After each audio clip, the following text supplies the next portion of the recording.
अकबर और बीरबल की कहानियां बुद्धिमत्ता और हास्य का अद्भुत मिश्रण होती हैं। इनमें अकबर बीरबल के बीच होने वाली रोचक बातचीत और समस्याओं के समाधान का वर्णन मिलता है। ऐसी ही एक प्रसिद्ध कहानी है कबूतरों की गिनती। एक बार की बात है, बादशाह अकबर अपने दरबार में बैठे हुए थे और दरबारी विभिन्न विषयों पर चर्चा कर रहे थे। अचानक बादशाह अकबर की नजर महल के बगीचे में बैठे कबूतरों के झुंड पर पड़ी।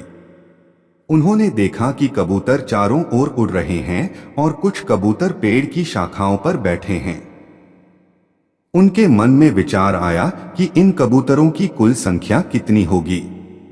उत्सुकता में उन्होंने दरबारियों से सवाल किया, तुम में से कौन बता सकता है कि हमारे बगीचे में कितने कबूतर हैं? अकबर के इस सवाल को सुनकर दरबारियों में हलचल मच गई।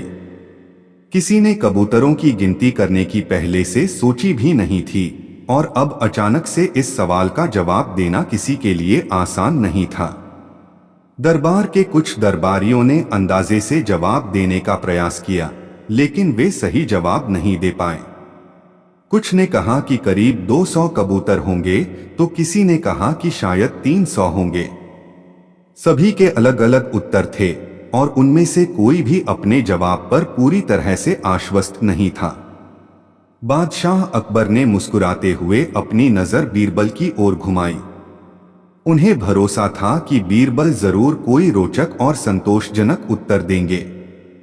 अकबर ने बीरबल से पूछा, बीरबल, तुम तो बहुत चतुर हो।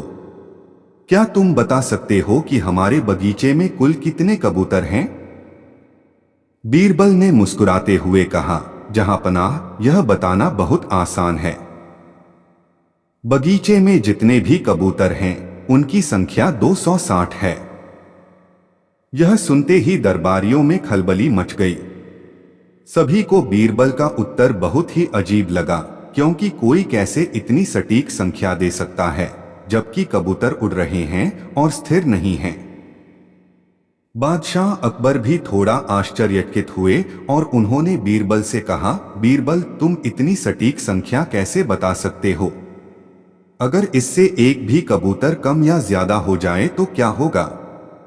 बीरबल मुस्कुराते हुए बोले, जहांपनाह, अगर एक कबूतर ज्यादा हो जाए तो इसका मतलब है कि उसके साथ उसका एक मित्र भी आ गया है और तब उनकी संख्या 261 हो जाएगी। और अगर एक कबूतर कम हो जाए तो समझ लीजिए कि वह किसी जरूरी काम से चला गया है और दोबारा वापस आ जाएगा, तब संख्या फिर से 260 हो जाएगी। बीरबल का यह उत्तर सुनते ही दरबार में ठहाके गूंज उठे। सभी दरबारियों को बीरबल की चतुराई पर हंसी आ रही थी। अकबर भी मुस्कुराए बिना नहीं रह सके।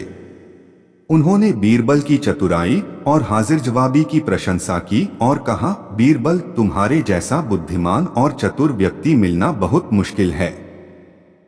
तुम्हारे उत्तर में हमेशा नयापन होता है और हमें उससे सीखने को मिलता है।